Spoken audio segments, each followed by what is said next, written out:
Oke, bismillahirrahmanirrahim. Assalamualaikum warahmatullahi wabarakatuh. Selamat siang, adik-adik sekalian. Selamat datang di kelas Sistem Referensi Geodesi tambahan ya, pekan 5.3. Jadi, melanjutkan materi mengenai Terrestrial Reference System atau TRS. Nah, di pekan lalu kita sudah sama-sama belajar dari Pak Sasi dan sedikit tambahan dari saya bahwa selain yang ada namanya Celestial Reference System begitu ya, bahwa ada yang kita perlu tahu yaitu Terrestrial Reference System. Nah, kalau Celestial Reference System itu adalah yang diikatkan kepada benda di langit gitu ya. Nah, sekarang kita ada yang diikatkan terhadap benda yang ada di bumi atau Terrestrial Reference System. Nah, kemarin kita juga sudah mempelajari kenapa sih kita harus punya sesuatu yang terikat kepada langit gitu, karena benda langit itu kita anggap konstan pergerakannya sehingga perubahan-perubahan itu bisa dideteksi dari sesuatu yang kita anggap tetap. Dalam hal ini adalah sistem referensi yang terikat langit. Tapi sebetulnya ternyata sistem referensi terikat langit itu tidak tetap amat begitu ya, atau tidak mengalami sesuatu yang sangat inersia, hanya yang dinamakan kuasi inersia atau sesuatu pergerakan yang kita rata-ratakan. Nah, setelah pergerakan yang kita rata-ratakan, kita bisa tahu sistem referensi terikat langit itu secara dinamik. Nah, karena kita melihat atau kita mengingatnya kepada seperti contoh vernal equinox ya, ada di sekalian yang masih ingat vernal equinox atau titik balik Aries atau titik semi Aries. Itu salah satu contoh pengikatan secara dinamik. Nah, mulai tahun 98 orang geodesi ini sudah mulai maju begitu ya, sudah mulai berpikir wah kita tidak bisa nih terus-menerus menggunakan titik balik Aries dan juga menggunakan sumbu rotasi bumi untuk menjadikan sistem referensi terikat langit tersebut. Nah, di kala itu pula kita juga mulai memahami dan mulai tahu bahwa ada sebuah benda langit yang nun jauh di sana yang dinamakan kuasar, yang dia itu bisa kita anggap tidak bergerak sama sekali karena pergerakannya itu lumayan insignifikan yang disebabkan karena jaraknya sangat jauh sekali, ratusan juta sampai miliaran tahun cahaya gitu. Nah, akhirnya kita merubah sistem referensi kita. Kita tidak mereferensikan ke vernal equinox lagi dan juga ke titik sumbu rotasi bumi, tetapi menuju ke kuasar tersebut. Nah, sebuah pendefinisian sistem terikat langit yang kontrolnya adalah kuasar itu dinamakan pendefinisian CRS secara kinematik. Itu ya adik sekalian. Dan kemarin juga kita sudah jelaskan kenapa sih kok untuk menentukan sesuatu di permukaan bumi itu agak susah begitu kalau kita mau pakai yang sistem terikat langit ya. Pertama karena kalau kita mau mendefinisikan titik di seluruh permukaan bumi terhadap kuasar, maka isinya permukaan bumi adalah teleskop semua begitu ya, kan tidak mungkin. Alatnya terlalu mahal dan proses pengolahannya juga terlalu rumit untuk manusia-manusia yang mungkin agak awam terhadap ilmu geodesi. Nah, oleh karena itu kita perlulah sebuah sistem yang juga bisa membuat kita menentukan posisi di permukaan bumi secara mudah. Dalam hal ini namanya adalah sistem terikat bumi atau terrestrial reference system. Atau kalau dalam bahasa lain adalah conventional terrestrial system. Nah, kemarin di pekan lalu kita juga sudah belajar adik-adik sekalian bahwa ternyata yang bisa kita tahu nih ya, sumbu rotasi bumi itu bergerak apabila dilihat dari benda langit begitu adik-adik sekalian. Sumbu rotasi bumi atau biasanya kita bisa disebut dia adalah conventional ephemeris atau conventional pole gitu ya. Atau kita bisa bicara adalah CP ya. Conventional pole atau kutub konvensional atau dalam hal ini adalah sumbu rotasi bumi, Earth rotation axis atau era ya, Earth rotation axis begitu. Nah, ternyata sumbu rotasi bumi itu bergerak adik-adik sekalian dibandingkan dengan benda langit. Misal kita ikatkan bumi itu terhadap benda langit, ternyata kita lihat bumi itu sumbu rotasinya itu bergerak gitu ya. Seperti yang kemarin sudah kita jelaskan dan kita sama-sama tahu. Nah, nama pergerakannya itu ada dua, adik-adik sekalian. Yang namanya adalah presesi dan juga ada yang namanya nutasi. Nah, presesi ini apa? Presesi ini adalah pergerakan yang terjadi pada sumbu rotasi bumi, adik-adik sekalian. Saya ulangi ya, yang bergerak adalah sumbu rotasi bumi, bukan revolusi bumi. Yang bergerak adalah sumbu rotasi bumi karena adanya gaya gravitasi yang diberikan oleh matahari atau adanya torsi gravitasi yang diberikan oleh matahari. Sehingga bumi yang awalnya itu memiliki sudut 23,5 derajat ke arah matahari, sumbu rotasinya itu bisa jadi setiap 25.770 tahun itu bergerak dalam satu putaran, gitu ya adik sekalian. Sekitar mungkin 12 atau 13.000 tahun lagi begitu ya, sumbu rotasi bumi tidak ke arah matahari seperti ini, tapi begini. Gitu, saya ingatkan yang bergerak sumbu rotasinya ya, bukan revolusinya. Ini kita dari tadi berbicara mengenai sumbu rotasi. Sekarang gini ya, sekarang di sini. Nah, nanti 12.000 tahun lagi di sini. Nanti setelah 25.770 tahun akan kembali lagi ke sini. Itu adik-adik sekalian. Nah, pergerakan inilah yang dinamakan presesi. Nah, presesi ini ditemukan oleh Pak Hipparchos di abad kedua sebelum Masehi. Jadi sudah diketahui sejak dulu. Nah, gimana caranya Pak Hipparchos itu bisa menemukan presesi itu? Nah, Pak Hipparchos itu mencoba melihat bumi terhadap vernal equinox. Ternyata setelah melihat beberapa belas tahun atau beberapa tahun, vernal equinox itu semakin ke bawah, semakin menuju ke selatan dan semakin menuju ke timur. Artinya apa? Berarti bumi itu sebenarnya bergerak ke arah barat. Bumi ada pergerakan ke arah barat. Artinya berarti ternyata bumi itu apabila kita lihat dari vernal equinox, bumi itu bergerak. Nah, pergerakannya itu adalah pergerakan sumbu rotasinya yang dinamakan precesi. Mirip seperti kalau teman-teman zaman kecil itu bermain yang namanya gasing ya. Bermain gasing yang mau habis gasingnya. Kalau masih belum mau habis kan pasti lurus begini ya. Nah, tapi gara-gara gasing mau habis, maka nanti akan bergeraknya seperti berputar di sekitar sumbu rotasinya. Nah, inilah yang dinamakan precesi. Nah, tapi ingat adik-adik sekalian bahwa benda langit yang berhubungan dengan bumi itu tidak hanya matahari, tetapi juga ada yang namanya bulan. Nah, kalau pergerakan karena matahari itu namanya adalah precesi ya, perubahan sumbu rotasi bumi gara-gara torsi gravitasi matahari itu namanya precesi. Nah, kalau pergerakan karena adanya torsi gravitasi karena bulan itu namanya adalah nutasi. Ya, ingat ya bahwa gravitasi bulan jauh lebih kecil daripada gravitasi matahari. Tapi bukan berarti tidak memiliki pengaruh begitu ya.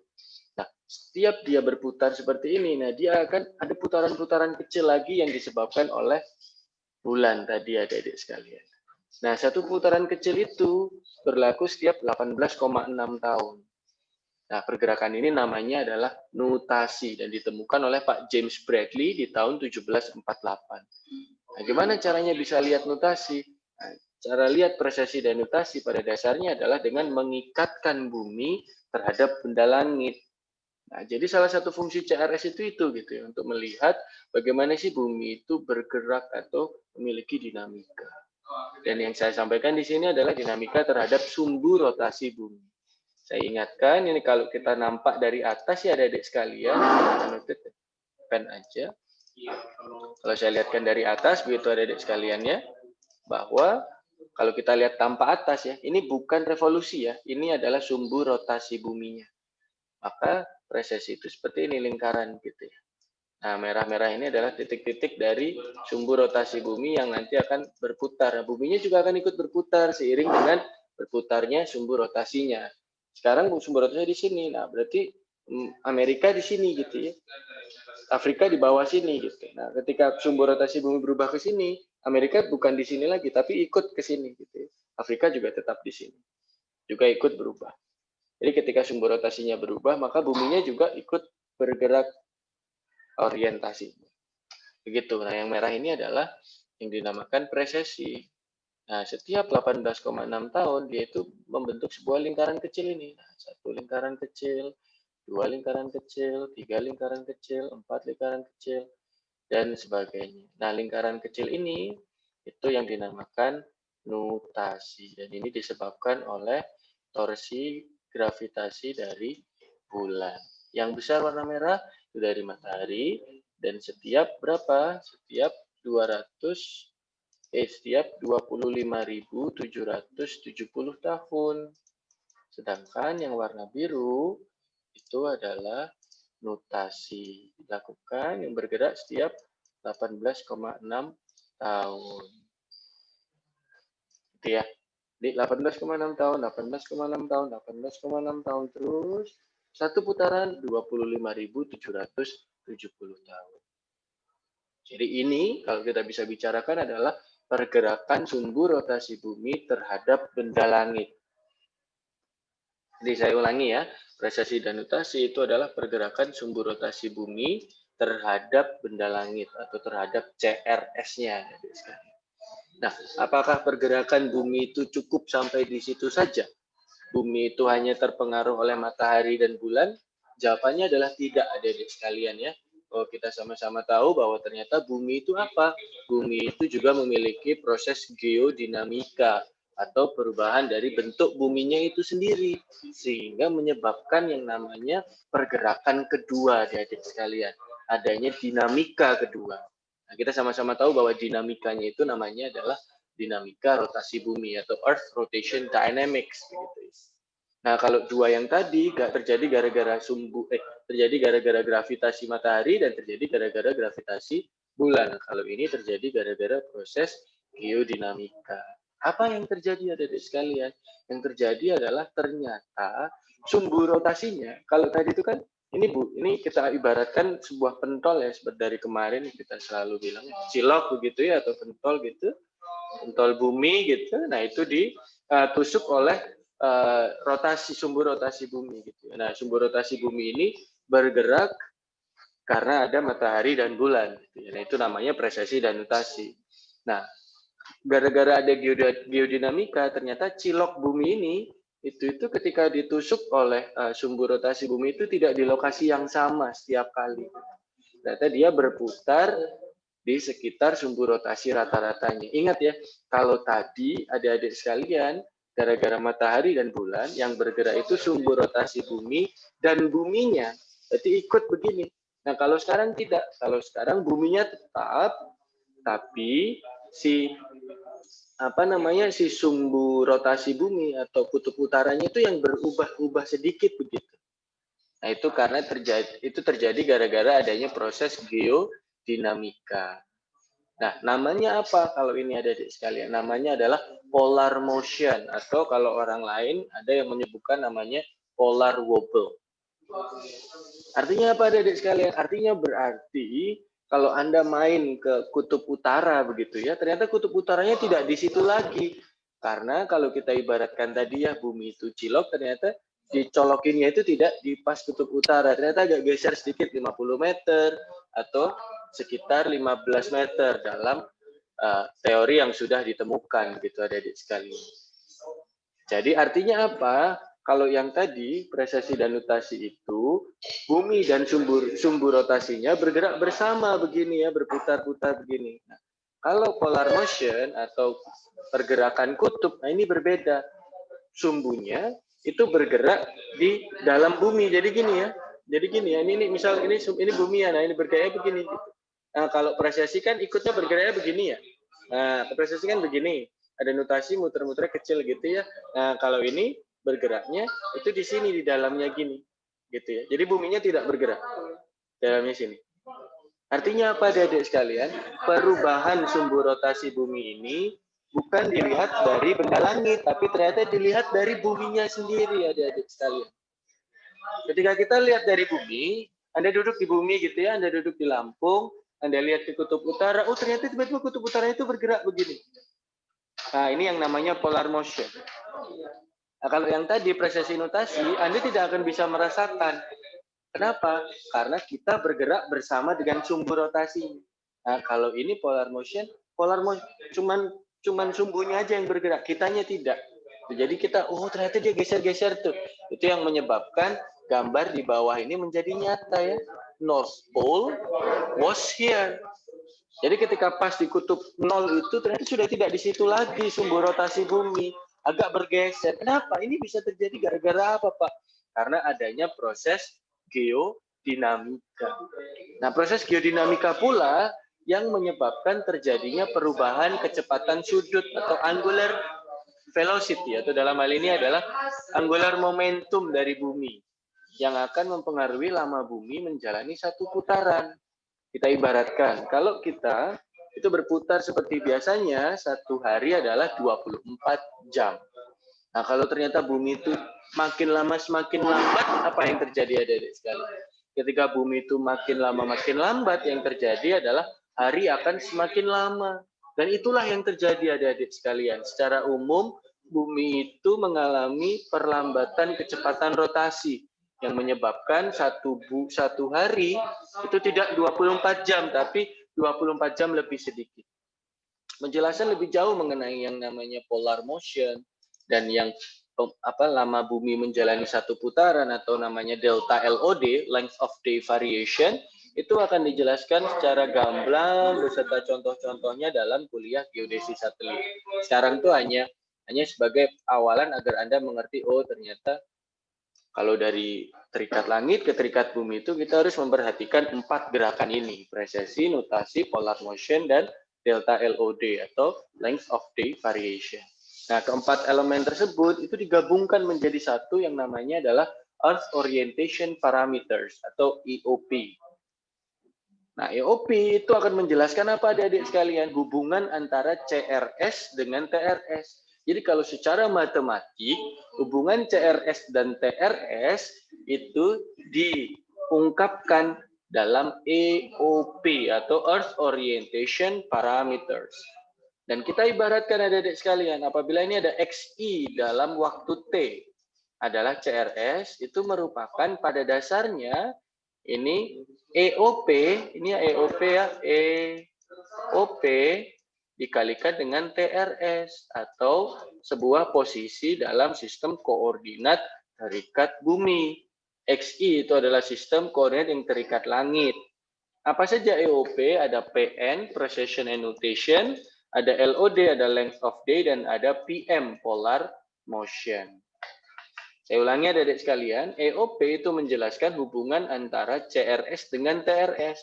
Jadi kalau kita punya koordinat dalam terrestrial reference system atau koordinat yang diungkapkan dalam sistem koordinat terikat bumi, maka kita bisa merubahnya menjadi sistem koordinat terikat langit apabila kita menggunakan parameter EOP sebagai parameter transformasinya atau parameter perubahan, adik-adik sekalian. Nah, itu ya, kita lanjut. Sehingga kalau kita ditanya, apa tuh Pak berarti definisi dari TRS atau Terrestrial Reference System gitu ya, bahwa dari tadi kan kita membahas Z terus ya, membahas sumbu Z atau membahas sumbu yang mengarah ke sumbu rotasi bumi gitu ya. Nah, artinya berarti sumbu Z itu dalam TRS itu bukan lagi sumbu rotasi bumi yang tetap adik-adik sekalian, tapi sumbu rotasi rata-rata yang merupakan kombinasi dari apa? Kombinasi dari adanya presesi, nutasi, dan polar motion tadi gitu ya. Presesi, ingat ya, nutasi lingkaran kecilnya, dan polar motion tadi gitu ya. Dalam bumi ini bergerak juga di dalam. Alias namanya adalah Conventional Terrestrial Pole atau CTP. Nah, kalau Z-nya CRS kemarin apa? Mengarah pada sumbu rotasi bumi. Apakah itu rata-rata? Tidak. Kita anggap satu arah saja. Nah, TRS itu tidak begitu. TRS memasukkan elemen presesi, nutasi, dan juga polar motion serta delta LOD tadi. Sehingga namanya berubah menjadi Conventional Terrestrial Pole atau CTP, bukan lagi CP, bukan lagi Conventional Pole, tapi ada terrestrialnya. Nah, sumbu X dari TRS itu tidak lagi mengarah ke vernal equinox, adik-adik sekalian, tapi mengarah ke bidang meridian Greenwich. Kenapa kok medan meridian Greenwich, Pak? Bukan bidang meridian Mekah ya, karena yang membuat adalah orang Eropa. Dan orang Eropa yang menemukan atau yang menyetujui sistem ini gitu. Jadi saya ulangi, sumbu Z-nya mengarah ke sumbu rotasi rata-rata yang sudah mengalami, yang sudah dihitung ya, dan juga memasukkan elemen presesi, nutasi, dan polar motion, serta delta LOD di dalamnya. Namanya adalah CTP, atau Conventional Terrestrial Pole. X-nya kemana? Bidang meridian Greenwich, bukan mengarah lagi ke vernal equinox atau titik semi Aries atau titik balik Aries. Bukan ke situ lagi, tapi ke meridian Greenwich. Titik nolnya di mana Pak kalau TRS? Titik nol TRS adalah pusat massa bumi atau geocenter of the earth. The center of the mass of the earth gitu ya. Untuk seluruh bagian bumi, baik itu bumi secara daratan maupun bumi secara lautan dan juga atmosfernya juga. Jadi bumi secara menyeluruh, tidak hanya daratannya saja. Nah, seperti yang kita tahu dalam pendefinisian reference system, kita perlu 3 elemen. Yang pertama adalah arah orientasi sumbu, yang kedua adalah titik nolnya di mana, dan yang ketiga adalah besaran yang digunakan. Dalam hal ini, dalam kondisi TRS, kita menggunakan besaran panjang begitu ya, sehingga sumbunya nanti ada X, Y, dan Z, atau ini adalah sistem koordinat kartesian. Beda ya, kalau CRS kemarin besaran yang digunakan bukan panjang tetapi sudut. Kenapa Pak kok yang CRS itu sudut tidak ada panjang? Lab kita tidak punya meteran yang bisa ngukur jarak dari Alpha Centauri atau bintang Sirius. Kalaupun ada, lab kita isinya meteran semua kan gitu. Tidak mungkin ada di sana. Saya ulang ya, jadi sumbunya itu mengarah, kalau sumbu Z-nya mengarah ke sumbu rotasi rata-rata yang sudah mengalami perhitungan dari nutasi, presesi maupun polar motion. Nah, X-nya mengarah ke bidang meridian Greenwich, adik-adik sekalian. Berbeda dengan CRS yang kemarin. Titik nolnya di pusat massa bumi atau geocenter of the earth. Ingat CRS kemarin apa? Bisa 2, kalau tidak geocenter, bisa kemana? Bisa ke barycenter of the solar system atau pusat dari tata surya kita. Jadi sedikit berbeda. Dan selanjutnya besarannya bukan besaran sudut seperti CRS, tapi besaran panjang, adik-adik sekalian. Nah, kita lanjut ya. Sini ada rumus-rumusnya, adik-adik sekalian. Apabila kita memiliki kita ingin mengetahui X, Y, Z-nya, maka kita bisa mendapatkan dari lintang dan ini bujur dan lintang, adik-adik sekalian. Dan R ini adalah jarak yang ditempuh dari mana? Dari pusat geocenter ke titik yang ada. Begitu. Itu adalah R-nya dari sekali. Nah, rumus ini nanti akan kita gunakan dalam mata kuliah geodesi geometrik sebetulnya. Nah, kalau untuk kuliah saya nanti akan lebih banyak ke transformasi dari CRS ke TRS, bukan dari kartesian menuju ke geodetik. Nanti bisa bertanya dengan Pak Satrio mengenai rumus yang ini. Nah, lanjut. Kita berikan contoh adik-adik sekalian.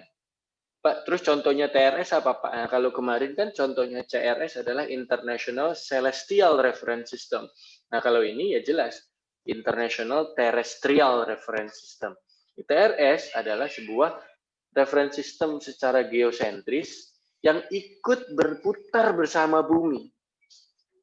Ingat ya adik-adik sekalian ya. Kalau CRS tadi itu tidak ikut berputar bersama bumi.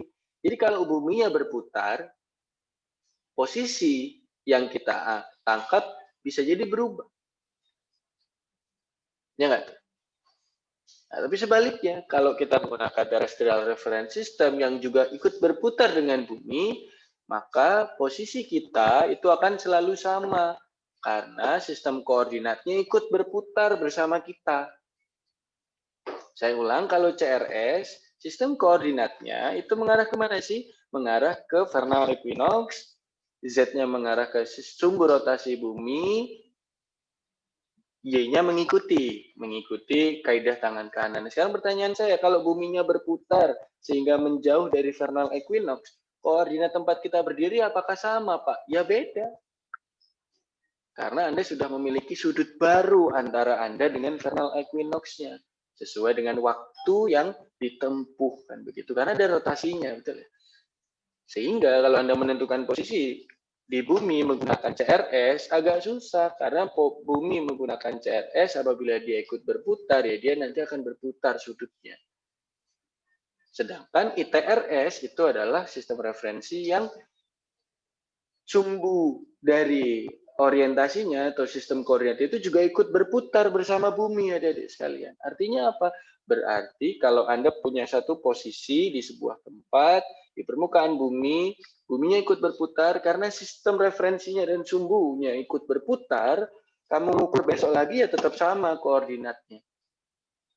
Itulah yang disampaikan oleh Pak Kosasi kemarin, bahwa untuk mencapai sebuah solusi koordinat atau solusi posisi, kita harus memiliki solusi posisi yang hanya satu, tidak boleh lebih dari satu. Kalau lebih dari satu, maka tugas kita sebagai orang geodesi belum selesai karena belum benar pemosisian. Itu yang disampaikan oleh Pak Kosasi kemarin. Ya. Jadi saya ulangi, TRS itu sistem koordinatnya itu juga berputar, gitu ya. Aksisnya, sumbunya itu juga berputar, adik-adik sekalian. Karena dia berputar, berarti apa? Kalau Anda menentukan posisi sekarang, karena bumi kita juga ikut berputar rotasinya, putarannya jadi nggak kerasa karena sama-sama muter. Ini mirip lah dengan konsep CRS-TRS tadi gitu ya. Kalau Anda lihat dari jauh, bumi itu ternyata muter-muter gini. Tapi kalau Anda di bumi, buminya muter-muter, Anda nggak kerasa karena Anda ikut muter-muter bersama buminya. Nah, kalau lihat dari jauh itu CRS, kalau Anda ikut muter bersama buminya, itu TRS. Dan ini contoh lagi ya, origin of ITRS atau titik nol atau titik asal dari ITRS adalah geocenter. The center of the Earth mass, including oceans and atmosphere, alias pusat dari massa bumi, termasuk dengan lautan dan atmosfernya. Jadi tidak hanya kerak bumi secara solid saja, but also the oceans and the atmosphere mass of the Earth, gitu ya. Tapi juga merupakan resultan atau jumlah dari massa yang ada di bumi, dari laut dan juga atmosfer. Jadi betul-betul kompleks sistem Earth, bukan hanya the solid Earth saja. Orientasinya, orientasi dari arah sumbunya itu sama atau berhubungan dengan konvensi BIH. Nah, ini kalau Anda bingung konvensi BIH itu apa, nanti akan saya jelaskan di geodesi satelit.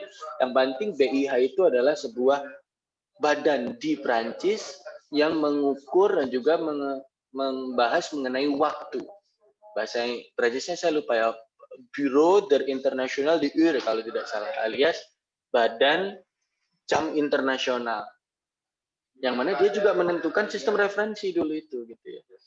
Z-aksisnya ke CIO atau Conventional International Origin, alias seperti yang saya sampaikan di sebelumnya adalah sumbu rotasi rata-rata hitungan tahun 1900 sampai 1905.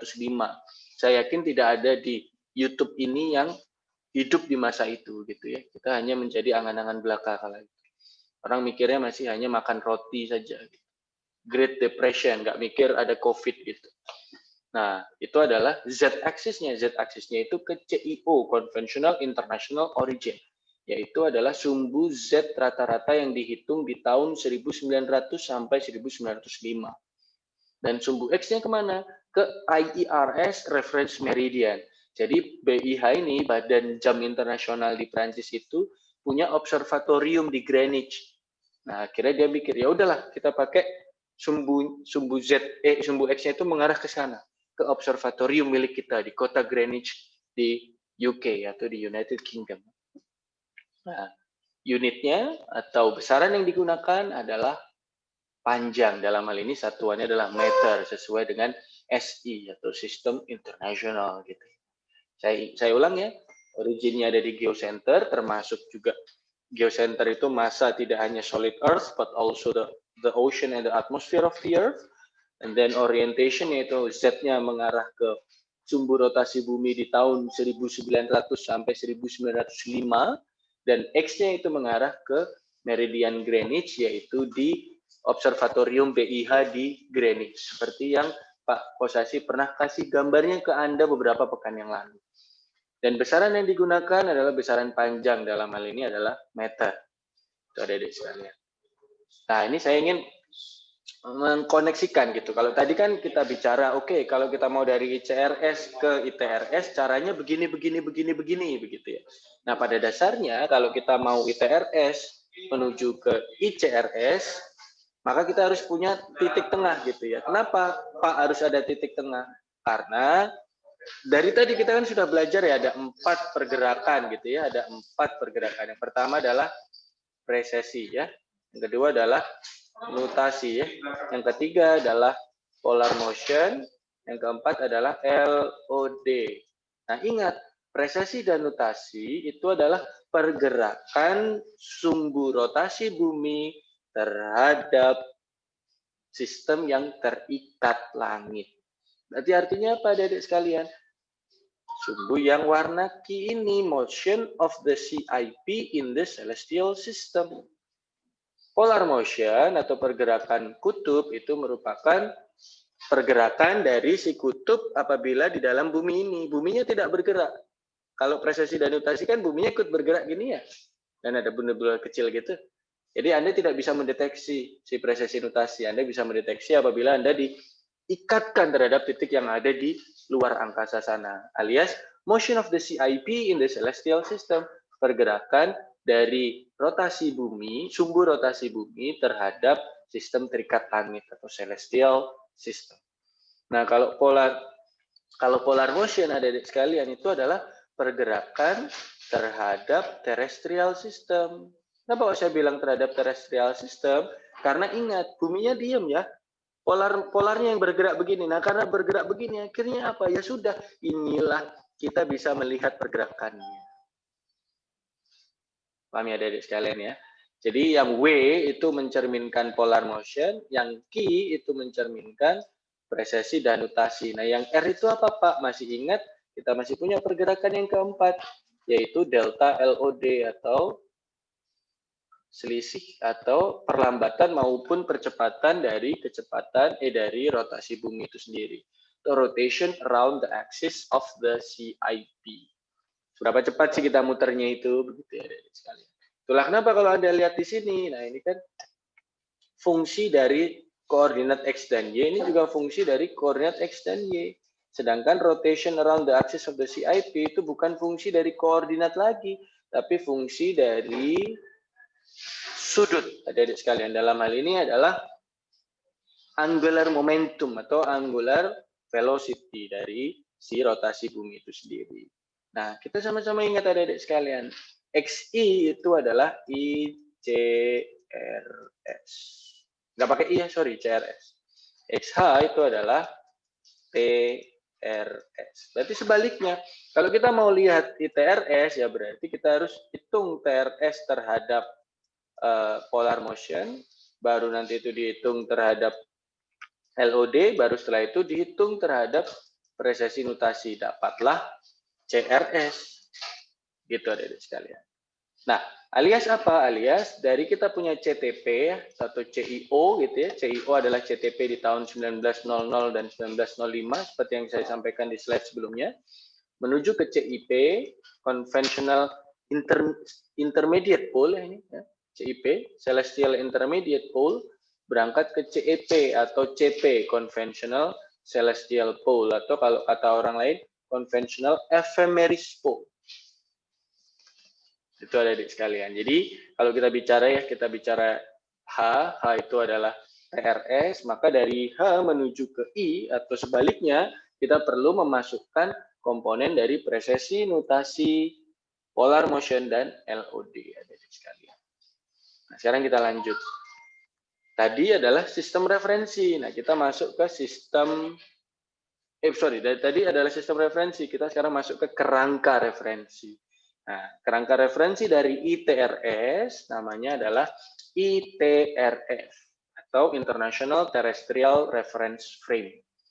Apa sih ITRF itu? ITRF itu adalah stasiun pengamatan geodesi yang tersebar di seluruh permukaan bumi yang diukur menggunakan metode-metode geodesi angkasa atau space geodesy. Apa aja Pak metodenya? Akan saya jelaskan nanti di mata kuliah geodesi satelit di semester depan. Nah, tapi pada dasarnya kita itu mengikatkan terhadap benda langit, nah baru nanti kita transfer terhadap koordinat yang ada di bumi. Dan ada beberapa metode atau ada beberapa metode geodesi langit yang kita gunakan, ada 4 jumlahnya, minimal. Pada dasarnya ada 4. Nah, koordinat-koordinat ini, baik itu yang warnanya bintang, ataupun yang warnanya hijau segitiga ini, atau yang titik biru, ataupun kotak oranye, itu nanti didapatkan dalam sistem koordinat geosentrik kartesian koordinatnya. Mirip seperti sistem koordinat ini. Nah, dari TRS ini, koordinatnya didapatkan dari situ. Nah, akhirnya apa? Nah, kalau saya mau mengukur titik lain di permukaan bumi, ya sudah, Anda tinggal gunakan titik-titik yang ada di sini. Gitu ya. Kalau kita punya contoh, di Indonesia kita memiliki beberapa titik, adik-adik sekalian. Seingat saya ada 2, tapi kayaknya yang sering dipakai hanya 1 di depan markasnya BIG atau Badan Informasi Geospasial. Jadi kalau kamu mengukur mereferensinya ke situ, berarti referensi kerangka referensi atau sistem referensi yang Anda gunakan adalah ITRS pada dasarnya. Begitu adik-adik sekalian. Dan ITRF itu diupdate hampir setiap 5 tahun. Versi yang paling baru adalah ITRF 2014. Sebelum 2014 ada yang sebelumnya 2008. Sebelum 2008 ada 2000. Nah, sepertinya harusnya akan ada proses untuk pembuatan ITRF 2020, tapi masih belum selesai. Nanti akan kita jelaskan di mata kuliah sistem geodesi satelit apa aja sih jenis pengukurannya. Nah, ini adalah realisasinya. Jadi, kalau Anda mau mengukur, Pak, saya itu mau mengukur dengan sistem koordinat yang dari ITRF. Gimana caranya? Ya, Anda harus mengukur dengan mengambil titik kerangka ITRF sebagai salah satu referensinya. Dalam hal ini, kalau di Indonesia, ya berarti di depan kantor BIG di Cibinong tersebut. Begitu. Atau kalau nanti kita bisa bicara adalah order 00. Itu nanti, gitu. Seperti contohnya Pak Kosasi itu kan, Pak Kosasi kemarin menjelaskan apa? Harus ada yang namanya titik yang diketahui apanya, yang diketahui koordinatnya kan gitu ya. Nah, titik itu adalah ITRF contohnya ada sekalian. Jadi titik yang diketahui koordinat itu ITRF. Kalau Anda mengukur dari situ, maka berarti nanti sistem referensinya Anda sama dengan sistem referensi koordinat tersebut, alias Anda menggunakan yang namanya ITRF. Nah, selain ITRF itu ternyata ada contoh lain adik-adik sekalian. Yang namanya adalah World Geodetic System atau WGS 84. Sering sekali WGS 84 itu kita panggil atau kita sebut dalam dunia geodesi. WGS 84 itu adalah sebuah hal yang kalau kita bisa bicara itu multi definisi ya.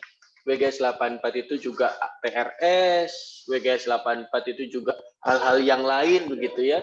Dan seperti yang saya tulis di sini, usually become source of confusion, alias biasanya menjadi sumber kebingungan. Kebingungan terhadap apa? Karena WGS 84 itu dia adalah jubah yang bisa berganti definisi gitu ya. Suatu saat dia A, suatu saat dia mewakili B, suatu saat dia mewakili C gitu. Nah, untuk dalam konteks kita sekarang, WGS 84 adalah contoh dari Terrestrial Reference System. WGS 84 itu siapa yang buat? American Defense Mapping Agency atau ADMA, dan sekarang dia rubah namanya menjadi NIMA ya, National Information Mapping Agency kalau tidak salah. Nah, itu dulu tahun 1960 itu buat sendiri sistem referensi terikat buminya namanya WGS. Dulu WGS 66, lanjut WGS 72, dan yang paling baru adalah WGS 84. Nah, WGS 84 itu apakah sudah pernah diupdate, Pak?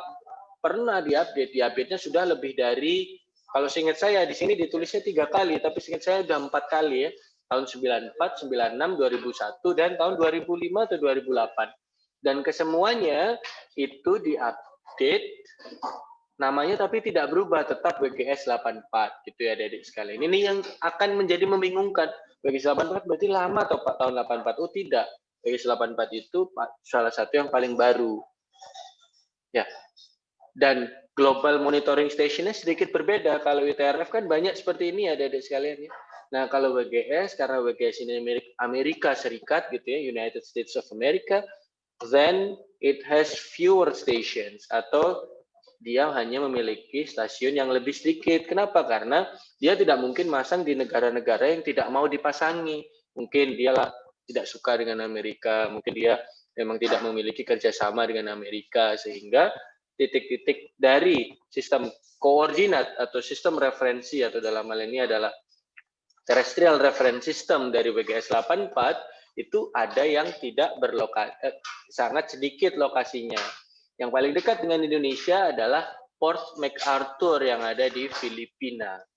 Jadi kalau Anda kalau tadi kita mau mengukur dengan sistem koordinat atau sistem referensi ITRS dan ITRF, maka kita bisa mengukur dari Cibinong. Nah, tapi kalau kamu mau pakai yang WGS 84, Anda ditulis reference system WGS 84 gitu ya, maka mau tidak mau Anda harus mengukur dari mana? Dari Filipina. Tapi tenang saja adik-adik sekalian, kita tidak perlu terbang ke Filipina untuk mengukur WGS 84. Kenapa? Karena WGS 84 itu digunakan dalam sistem GPS. Jadi kalau Anda tanya, Pak, GPS itu berarti pakai apa? WGS 84. Terus pertanyaannya pasti keluar, apakah WGS 84 itu sama dengan ITRF, Pak?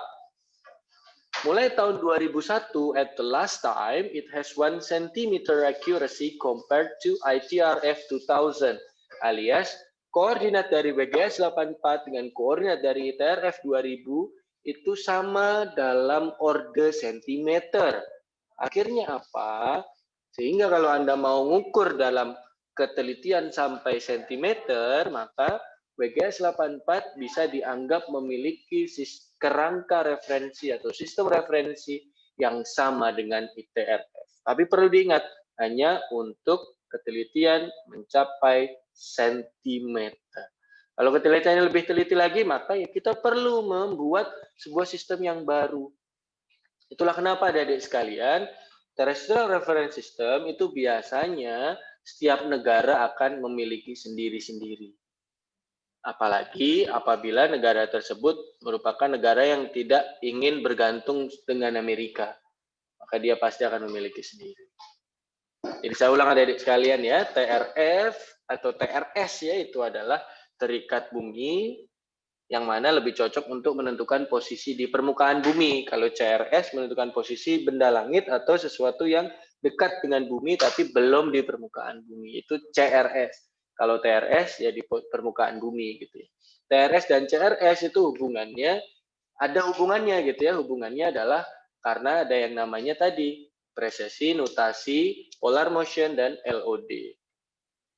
Nah, contohnya tadi ada yang namanya ITRS dan ITRF. Nah, selain ITRS dan ITRF, ITRS adalah angan-angan atau konsepnya, ITRF adalah realisasinya, kita juga punya yang namanya WGS 84. Dalam hal ini, WGS 84 itu apanya? Angan-angannya iya, realisasinya iya. Nah, sekarang WGS 84 aja sudah punya dua definisi ya, merupakan sistem referensi dan juga kerangka referensi. Nanti di pekan-pekan selanjutnya saya akan tambahkan definisi mengenai WGS 84 dengan harapan Anda tidak bingung, tidak langsung dikasih dari awal tapi pelan-pelan dulu. Untuk sekarang WGS 84 merupakan salah satu contoh terrestrial reference system atau sistem yang terikat bumi. Reference system ya, sistem referensinya termasuk juga kerangka referensinya. Sedangkan kalau ITRS, ITRF beda. ITRS adalah sistem referensinya atau angan-angannya. ITRF itu adalah realisasinya atau kerangkanya. Nah, ini saja adik-adik sekalian. Apabila ada yang ingin bertanya, bisa ditanyakan di grup ataupun bisa nanti chat PM saya. File ini sudah saya bagi sejak pekan lalu gitu ya. Nah, ini saya ingin mengingatkan bahwa ada tugas 3.1 dan tugas 3.2 yang sudah diberikan di awal pekan lalu begitu ya. Segera setelah kuliah saya berikan ini. Nah, sekarang ada tugas lagi gitu ya, bahwa sekarang Anda sudah tahu tuh CRS dan TRS. Nah, biar Anda semakin mengerti perbedaannya begitu ya dan definisinya, silakan buat review sederhana yang mengkomparasikan atau membandingkan antara dua contoh dari CRS dan TRS dalam bentuk originnya, orientasinya, lalu besarannya, dan gunanya untuk apa. Selain itu, Anda juga kalau ditambahkan yaitu describe one position near your house in CRS and TRS coordinates. Jelaskan satu posisi di dekat rumah Anda dalam sistem koordinat CRS dan TRS. Dan berikan konsep, bukan perhitungan ya, konsep dari bagaimana Anda bisa mentransformasikan dari TRS ke CRS maupun sebaliknya. Ya. Kumpulkan hasil reviewnya beserta koordinatnya dan juga bagaimana konseptual dari transformasinya di e-learning dengan deadline hari Senin besok, tanggal 19 bulan 10, jam 12 siang, on 12 PM, adik-adik sekalian. Itu saja dari saya, sekian. Saya mohon maaf apabila ada yang salah-salah kata, apabila ada yang masih belum memahami, silahkan Anda sampaikan ke saya. Itu saja, terima kasih. Wassalamualaikum warahmatullahi wabarakatuh, dan